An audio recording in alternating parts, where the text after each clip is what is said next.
Thank you, Mr. Lambert, for the introduction. Thank you, everyone, for showing up in support of the class of 2026 today. Can everyone hear me just fine? Okay, great. My name is Rufus Cox. I am honored to be delivering this speech as Salutatorian for the class of 2026. Building is a major theme at Judge Memorial. As students, we are asked to be builders of a more just society. Every day this year, we were dismissed with the message, "Bulldogs, let's build." The front page of the Judge website asks, "What are you building?" Today, I pose to you the question, what have you built? This class has certainly built a lot. According to the award-winning Bulldog Press, the class of 2026 was accepted to a record 227 colleges across the world. Our class has brought home 10 different sports championships across basketball, lacrosse, and of course swimming. Other accomplishments can't be quantified, but we can still agree that they're true, such as the fact that this class has, I would argue, the most impressive cohort of students in fine arts, drama, and dance, and it's not even close. No disrespect to the juniors, underclassmen, or recent graduating classes, but did you see dance concert this year? Also, if you ever walked by the honor roll in the last 4 years, you might have noticed that this class dominated the high honor roll every quarter. Freshman year, I just thought we were the biggest class, but now we're not, and we're still running the table. I could go on, and I didn't even begin to talk about the incredible community that this class has built, but I think I made my point. This class has plenty to say in response to, what have you built? But personally, I have had a harder time answering this question. After 4 years of walking down a path that I could never see the end of, I am suddenly at the finish, and the laws of time prohibit me from doubling back. All I'm allowed to do is look back as the path shrinks further into the distance every day, seeing for the first time the branches I missed that I can now never take. However, it is wrong to measure what you have accomplished by what you could have done. I could have joined mock trial and Bulldog Press. I could have gone to more men's volleyball games. I could have taken more years of Spanish. The could-haves are infinite, and in case you forgot about limits, when you divide by infinity, you always approach zero, regardless of the value of the numerator. That is to say, if we all compared our achievements to the missed opportunities, we would say that nobody ever accomplished anything. With this in mind, I submit to you that your answer to the question, what have you built, is not at all based on what you accomplished, but rather how you remember your time. There is an objective truth as to what happened in the past, but it is impossible for us as humans to find it. The past only exists into the future as subjective memory. Everything that has happened only now exists how we as humans remember it. Everything happening right now will only exist in the future as we remember it. Shaping memory is shaping reality. You have the power to choose how you remember your life and a responsibility to remember it a certain way. Seniors, we are at a unique point in our lives as this is the first milestone where we decide what our memories will be. As we look back on the past 4 years, or even the past 18, we have to ask ourselves what framework we will use to remember them, because the way we remember them shapes what they effectively were. Do you view the past through rose-colored glasses? Do you diminish what was in disappointment of what could have been? However you choose to remember, know this: the past shapes the future, and memory shapes both. How you choose to remember what you've built determines what you will build with the life that remains in front of you. If you take nothing else from this speech, take this last bit of morning mindfulness. How do you remember your past? How does that affect who you are today? How else could you remember your past? How can that change who you may become? Tomorrow, you will wake up for the first time in many years as not a high school student. This chapter is complete. Your work here is finished, whether you like it or not. Rather than dwell on what's missing, walk towards your next future with brick and mortar in hand, ready to build again. This time bigger, this time better. I see before me a group of soon-to-be graduates who are always daring to do the hard thing, eager to lift up those around them, and intelligent enough, whether it be academically, socially, emotionally, physically, or spiritually, to discern what's right. I hope you remember yourselves as such, and carry those characteristics as you build up your next community, and the next, and the next. Remember who you are now, in this moment, at the precipice of change and peak of accomplishment, and go on to show the world what it means to be a Judge Bulldog class of 2026.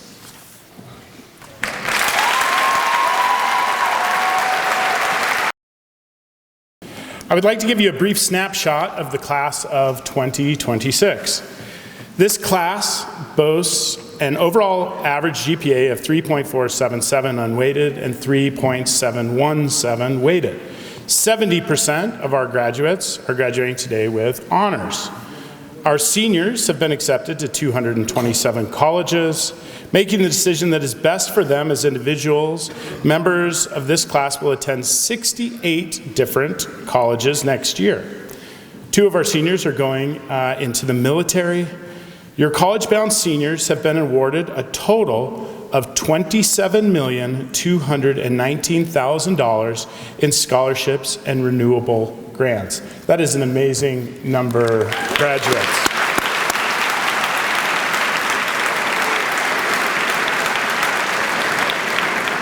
That is the highest I have ever seen.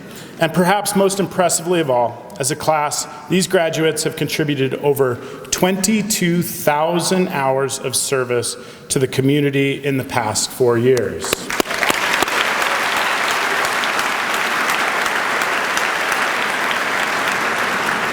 Students, colleges, and universities across the country, from large public research universities to small private liberal arts colleges, acknowledge your excellence.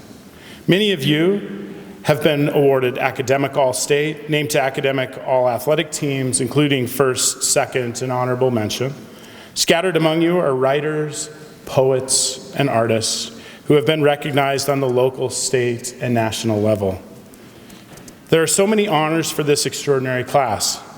We know you will continue to strive for this level of success as you move forward to your next adventures in life. So scholars, you have arrived at this incredible moment. You have worked so hard. So much has gone into your own personal story. Countless hours at the desk, in the gym, in study groups, at the library. Countless assignments, tests, quizzes, and practices. So the other night, I sat around the kitchen table helping my son and my daughter with their math homework, and I began thinking about the countless hours your parents have done the same with you. The countless trips to the soccer field, to the gym, to the doctor, to the school. So much love has assisted to get you to this very moment. Earlier this year at Grandparents' Day, we encouraged you to ask your grandparents and your parents about their stories.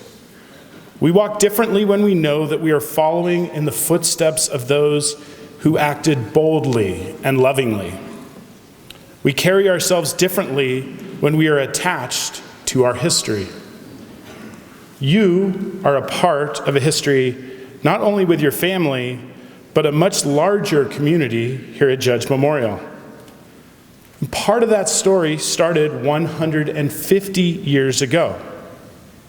Students, at that time, a prairie priest named Father Scanlon had just settled in to the Salt Lake Valley. He was an Irishman that had accepted a call to move out west. He had been administering to the needs of the mining communities in both Nevada and California before coming to Utah. Quickly upon his arrival, he knew he needed more support if he were to be able to provide for the needs of the people of Utah. He called for assistance, and the Sisters of the Holy Cross answered that call. The two original sisters to arrive were Mother Augusta and Sister Raymond Sullivan. The two arrived in the summer of 1875 via a horse-drawn carriage. The two immediately began their work and opened St. Mary's Academy months later. The original location of St. Mary's Academy was 100 yards away from where we stand today, where the current Salt Palace stands. More Sisters of the Holy Cross followed, and Holy Cross Hospital was opened soon thereafter. We marvel at the courage and vision these incredible women had. Can you imagine how difficult that must have been to move out to the Wild West with nothing more than their education, their story, and their faith? They immediately began educating and caring for the most vulnerable in society. Their example shaped the mission of the Catholic school system that currently strives to form builders of a more just society. The Sisters of the Holy Cross are wonderful examples of faith in action. We proudly honor the legacy that began with St. Mary's Academy, which over time spread to our current 16 schools within the Salt Lake Diocese. Mother Augusta and Sister Raymond Sullivan selflessly answered the call. They paved the way for hundreds of future sisters and brothers of the Holy Cross. Sister Catherine, Sister Ginevra, Brother Harold Hathaway, Sister Celine, and Sister Patrice are all part of this incredible legacy. They are builders of a more just society and a part of your story. And I know that Mother Augusta and Sister Raymond Sullivan would be so proud of the work that continues 150 years following their courageous first steps. Our alumni are a part of this beautiful story as well. I would like to ask all of our Judge Memorial alumni and St. Mary's alumni to please stand and be recognized. So everyone in the crowd that went to Judge or went to St. Mary's, and please remain standing.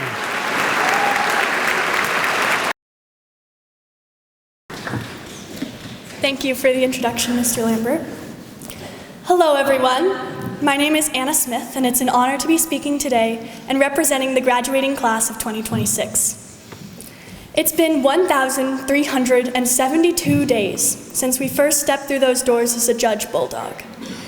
And in those 1,372 days, so many incredible people have helped shape us into who we are today. So before anything else, I want to thank them. Thank you to our administrators, teachers, and all the faculty of Judge Memorial, who challenged us to be better and lifted us up when we were struggling. Thank you to our coaches and club moderators for pushing and guiding us in sports, arts, and passions. Thank you to our parents and families for everything you have sacrificed for us, probably more than we know. And thank you to this class, the students of 2026. I am so honored to be up here representing you today because you all have gotten me to this moment. And now here we are. This moment, graduation, is a special one. It's one of those bittersweet times in our life when we are torn between the joy of our memories and the excitement of our future. Should we look back on these beautiful last 4 years, or should we instead focus on the next stage in our journeys? After all, for the past 4 years, we haven't left Judge behind. I think in my high school career, the longest stretch I've spent off the Judge campus has been no longer than 2 weeks. And now, suddenly we aren't returning, and everything is going to change. How do we reconcile the two paths? Do we look back at all our accomplishments and friendships, regrets and celebrations? Or do we move forward into our goals and careers? Our paths will be forever altered after we toss our caps into the air. We are entering a new kind of life. There's a lot of uncertainty that comes with this moment, And when I was writing this speech, I wanted to say something really wise to eliminate that uncertainty and make the future feel clear and manageable and exciting. I watched hundreds of example graduation speeches from icons like Elle Woods or Rory Gilmore, searching for that perfect piece of sage advice that I could hand to all of you. But the truth is, I don't have that perfect advice. I also have no idea what's coming. I don't know what the next chapter looks like for any of us. The only thing that's certain is that things are going to change. And so every time I tried to write something certain, it felt fake. I'm a teenager, and I'm really only up here because I took more weighted classes than some other people. So I can't give you a perfect answer for what's going to come next. So I stopped trying to have all the answers, and I just thought about us.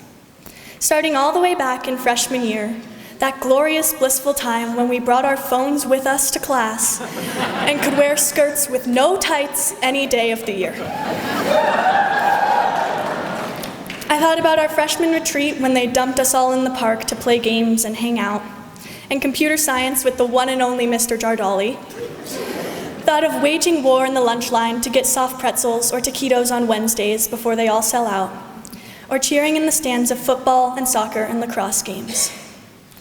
We all groaned to hear Mr. Lambert barking during pause polling every Friday, and we survived 8 evil finals weeks. And we all grew closer to each other, whether by going on Kairos or sitting next to someone new in class. One of the reasons I most love science, especially biology, so much, is because I love breaking things down into tiny little parts to understand exactly how everything works. And that's kind of how this class feels as well. Each person is a tiny part that forms some part of this incredible community. This class is a group of some of the most driven and ambitious people I know. People who are constantly working to be their best in every way, and I am constantly in awe of my classmates. I've seen that this class is amazing. We always have the longest list of names on the honor roll sheet. We've won 10 total state championships in my time here, and we've also got one of the most stacked classes of dancers, singers, actors, and performers. But what I am most proud of in my high school career is not athletic and academic successes, but how we supported each other and cheered each other through them.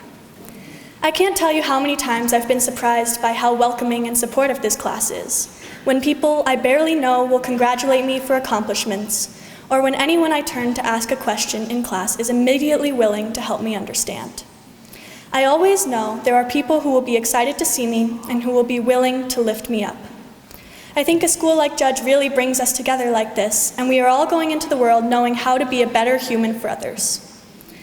I'm confident in saying that our time at Judge has made us all around amazing people. Looking back on these past 4 years, I see how incredible you all are, and I have learned so much from this community. I've learned from Kareen to live in the moment without my phone. I learned to have trust in others. I've learned to do what fills my cup, and that I am always enough. And I've learned that there will always be someone there to support me in the times that I need it. I still don't know what comes next. I can't tell you it'll be easy, or that it'll look the way you're imagining it. I genuinely don't know. But I don't have to know exactly what the future holds to tell you this: we are ready. We are ready to welcome and support new people the same way we encourage each other. We are ready to share our unique talents with the people who need them. We are ready to do the things that scare us. So to answer the question of whether we should look back or move forward, I say we do both. Looking back on the seasons of life we have come through so we can appreciate the lessons from them that we will carry into the next. Lean on what you know, lean on your friends and families, and be confident in yourself. I am so proud of all of us for finding ourselves, pursuing our passions, and for making it to graduation. You are all talented, strong, and unique individuals, and we will all do such great things because we have this time at Judge to guide us into our futures. So now, 1,372 days later, I am so thrilled to say, Class of 2026, we did it!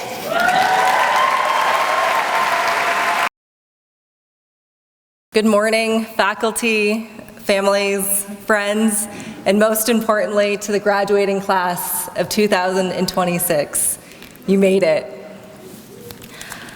Not too long ago, or maybe a little longer than I'd like to admit, I was sitting right here in this very room, in your very seat, and I was thinking about just about everything than what the speaker was saying. But before we get started today, I wanted to get to know each of you just a little bit better. So raise your hand if you played soccer. Raise your hand if you did student government. Raise your hand if you did track and field. Raise your hand if you did mock trial. Raise your hand if you were a peer minister. Raise your hand if you did Amnesty International. Okay, maybe just one of us. And raise your hand if you were in the Bulldog Press. Okay, good, me too. Kamauri, why do you have to do another club, my brother Michael would say to me. He'd get in the car for another early morning, disgruntled. It was a bad carpool situation for him. He was often found 45 minutes before class started with his hood over his eyes, sleeping in the front seat of the car while I went inside to start a student government meeting. You see, my experience at Judge Memorial was the beginning of a very clear theme in my life, trying many things. Some things good at, some average, and some quite bad. But here's the funny part. Even though I tried everything, I also thought I had my entire life perfectly planned out. After Judge, I had a very clear roadmap for myself. I applied to 16 colleges, all out of state. I had every single piece of mail from each school neatly organized into individual folders, color-coded, alphabetized, because yes, I was that kind of kid. My plan was simple. I'd go to Santa Clara, I'd intern at Google, I'd work at Google, I'd buy a house, and I'd have 2 children, and I'd live happily ever after. And that's when I learned something that I wish someone would have told me when I was sitting in your seats today. Having a plan is great, but being able to let go of that plan is even better. I never got into Santa Clara. I never worked at Google. I never had 2 kids. But what I stumbled into was even better than I could have ever planned. The real magic and the real growth happens when the unexpected turns, the detours, and the moments when you think that you've got everything planned and you think you failed, but you're actually just being redirected. So today, as you begin this incredibly exciting chapter, let me offer you 3 personal stories of my own path, moments when trying something led to lessons I didn't expect. Because that's the thing about life, everything is about perspective, and in the rear view, it is much clearer. Story number 1. I was a sophomore at the University of Portland studying organizational communication and political science. The plan was simple. After graduation, I would take the LSAT, I would go to law school at University of Seattle, but a few unexpected turns reshaped everything. It's turned into years. I soaked up all of the energy from that team. It was absolutely contagious. Contagious to be around people who are obsessed with how communication was changing. And in that time, we launched Nike on Twitter, on Instagram, on YouTube. We launched Nike.com for the first time. I played a small role in launching the Nike sneakers app and the Fuel Band. And for those of you who have a Whoop or an Oura Ring, we were ahead of our time. I deferred law school for as long as I could because this detour turned out to be the right path. Story number 2, I've made a mistake. There's a particular kind of magic in your 20s when you imagine yourself living in LA or New York City. I felt almost cinematic picturing myself in a big city brushing shoulders with interesting people and doing glamorous things and somehow becoming a version of yourself that you thought existed, or at least that's what I told myself. So when I left Nike to take a job in entertainment, A job with the title cool enough to impress anyone at a dinner table. I convinced myself it was the right move. Red carpets, Taylor Swift, premieres, someone else's dream job. On paper, it looked pretty incredible. But the truth was quieter, heavier. I miss sports. I miss Nike. I miss being part of something that felt alive, competitive, and meaningful. I was surrounded by glitz, but I completely felt disconnected. It turns out you can be standing in someone else's fantasy and feel completely miserable. And that's when I had to confront something that I had never faced before. What do you do when the life you thought you wanted doesn't feel like your life at all? It was the first time in my life I had to sit with that hard truth. Not everything shiny is meant for you. Not every impressive title is worth the cost of losing yourself. And not every dream job is your dream. For a while, I tried to push through it. I told myself I should be grateful. I told myself other people would kill for this opportunity. I told myself it was just an adjustment period. But the more I tried to talk myself into it, the more I felt the gap widening between who I was and who I was pretending to be. Eventually, I realized that the job wasn't the problem. It was the belief that a job, any job, could give me identity, meaning, and happiness. Leaving Nike had stripped away the external markers I'd been using to define myself. And in that uncomfortable space, I had to figure out who I was without a brand, prestige, without validation. It was humbling. It was disorienting. But it was also the beginning of something important. I started asking myself different questions, the kind I'd never paused long enough to consider. What actually energizes me? What kind of work makes me feel like myself? What kind of values do I want my life to reflect? What matters to me when no one is watching? And what do I want my days to feel like, not just look like? So slowly I began to understand that meaning doesn't come from a job title. Identity doesn't come from proximity to glamour, and value doesn't come from what other people think are impressive. It comes from alignment, from doing work that feels like an extension of who you are and not something you put on. And once I understood that, I could finally see my way out. Not through another dramatic leap or any other shiny opportunity, but through a quieter, more grounded decision. I wanted my life back. I wanted myself back.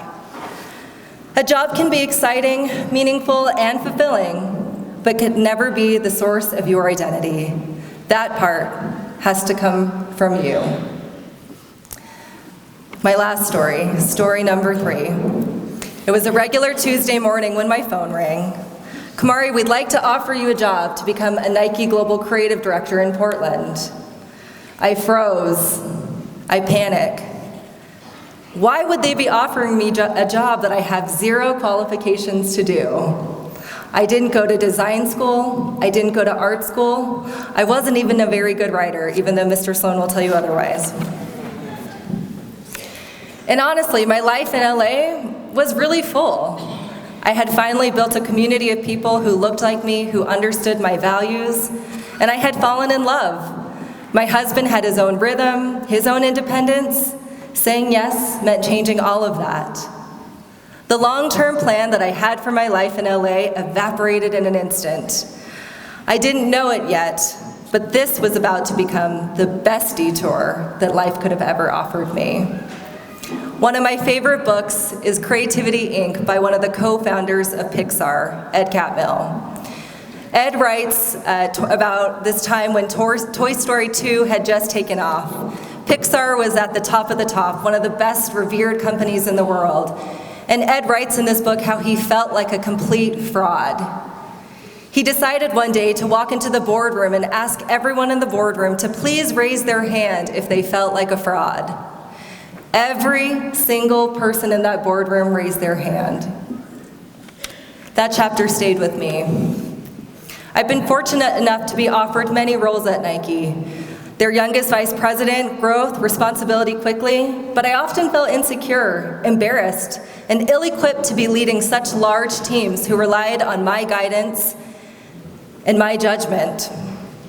But one day, I admitted to a young man on my team, and he said, "Kamauri, it is because you don't come from this space that we trust you." That sentence cracked something open in me.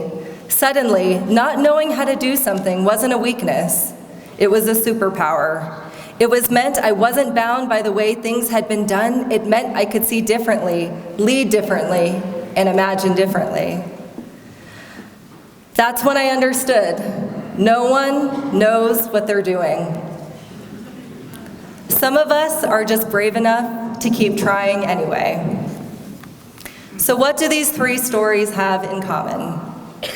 A kid from Judge who thought she had the perfect plan, a young adult who tried a lot of things, some good, some average, some quite bad, a woman who learned over and over again that the world rewards curiosity, not certainty. So here's what I hope for you, the class of 2026. You don't need to have it all figured out. You don't need the perfect plan. You don't need 16 color-coded college folders. And you don't need to know where you live, where you're gonna work, or what your happily ever after will look like.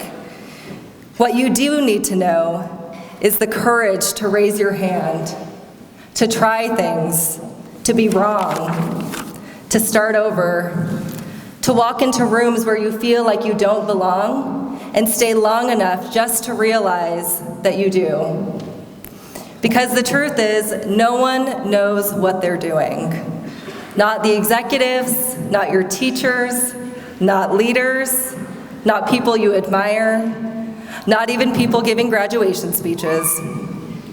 We're all just trying, adjusting, and trying again.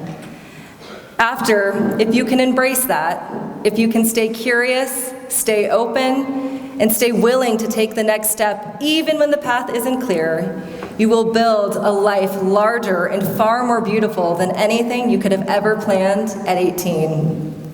So go out there, try many things, let life surprise you, and trust that with every twist, every detour, every mistake is shaping you into exactly who you're meant to become. Congratulations to the class of 2026. I can't wait to see what you'll try next. Go Bulldogs. At this time, I ask Mia Miller to come forward. Mia was a creator of this year's edition of our yearbook publication, The Basilian. She will now present a copy of this creation to Mrs. Ward and Father Gray.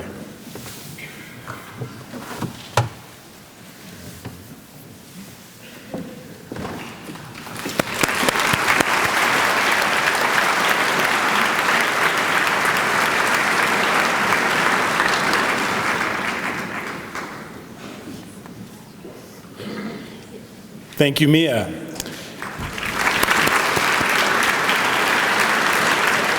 Now I ask Jana Betty and Cecilia Tucker to please come forward. These seniors are the co-editors-in-chief for the 2026 Literary Magazine. They will now present this year's edition of Catharsis to Mrs. Ward and Father Gray.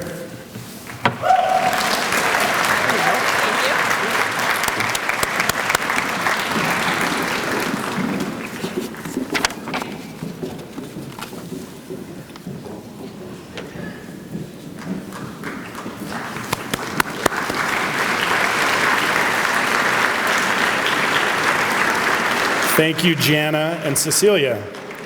I now invite Father Gray to share his remarks to the Judge Memorial Class of 2026 and lead us in our benediction. Father Gray.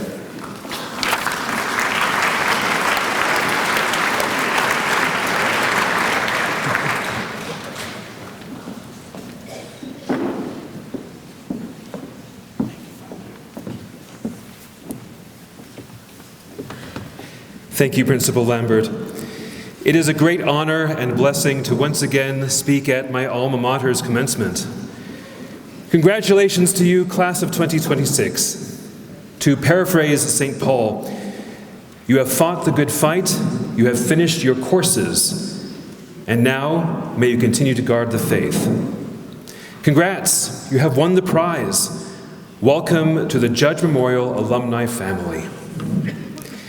Now, along with recognizing and celebrating your very worthy accomplishments, today as you commence into adulthood, and as we approach the great feast of Pentecost, I pray the Holy Spirit may light a fire of hope in you through a simple challenge I offer you today. For you are our great hope. And with that great confidence in you, with that great admiration and gratitude for you, here is a challenge for you as you go forth today. Have the courage to let your Catholic education, the fantastic liberal arts education you received at Judge Memorial, shine in all the areas of your life, even when it doesn't seem to matter, even when it doesn't seem to correlate to the life you foresee. On the homepage of the Judge website, it states, our award-winning liberal arts curriculum encourages students to take risks. So, put more bluntly, today I challenge you to take more risks. You, yes, you, graduating class of 2026, your risk-averse generation needs leaders like you, leaders willing to take risks. I challenge you to lead the way with your Catholic education as a shining light. Take more risks.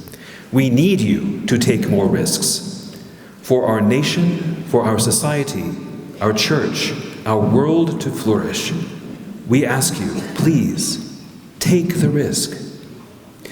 Not stupid risks, not that which risks the good for the self, not rashness or recklessness or selfishness. That's just vice.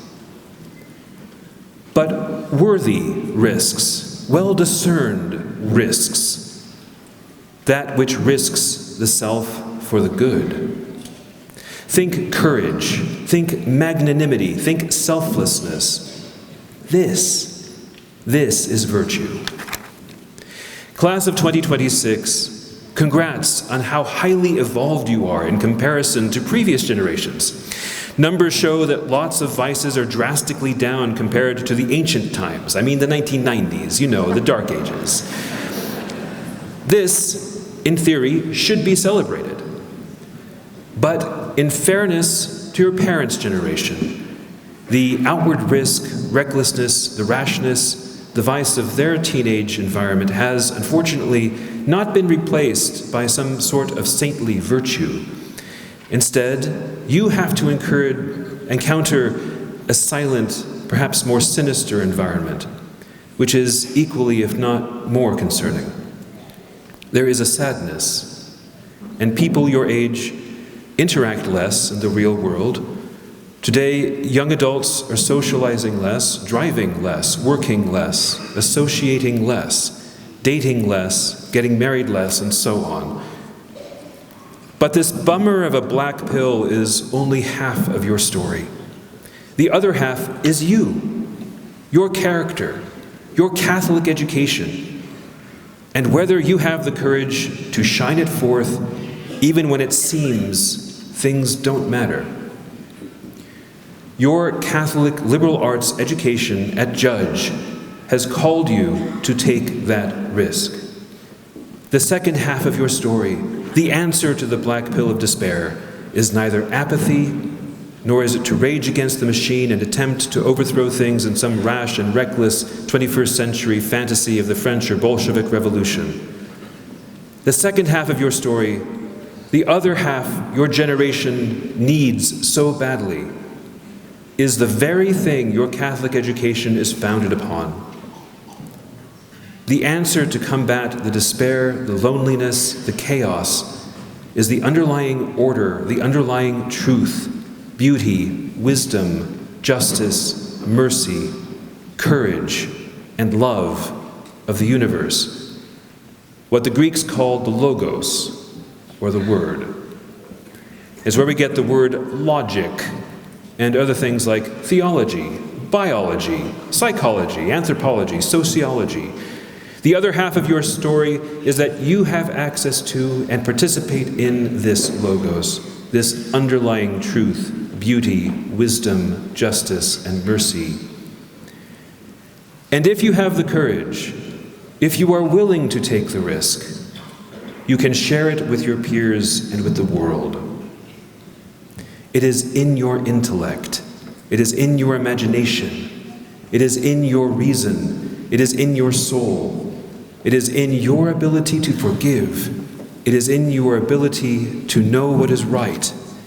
It is in your ability to see and appreciate what is beautiful. It is in your ability for bravery. It is in your ability for fellowship and community. It is in your ability for faith, for hope, and for love. And the best part of this logos is that it is a person. Take the risk and, like St. Peter, walk out onto the waters with him. No longer be lonely, sad, or afraid. For the logos is the word. The logos is Jesus Christ. What came to be through the word was life, and this life was the light of the human race. The light shines in the darkness, and the darkness has not overcome it. We saw his glory full of grace and truth. As you go out into the world, use the logos to take risks and counter the black pill of despair. If you haven't yet, get your driver's license. Ask someone you fancy in person to go out on a date. Take the summer job that interacts with people. Challenge your peers to read a great book together. Start a band. Learn to dance. Clean your room. And if you truly have courage, if you truly want to take the risk, go to Mass. Someday in the future, get married and start a family, or enter the seminary or religious life. Build relationships, build community, build a more just society. Rebuild our nation, rebuild our church, rebuild faith, rebuild hope, rebuild love. Have courage, take the risk. And Christ, the Logos, will always be with you. Thank you.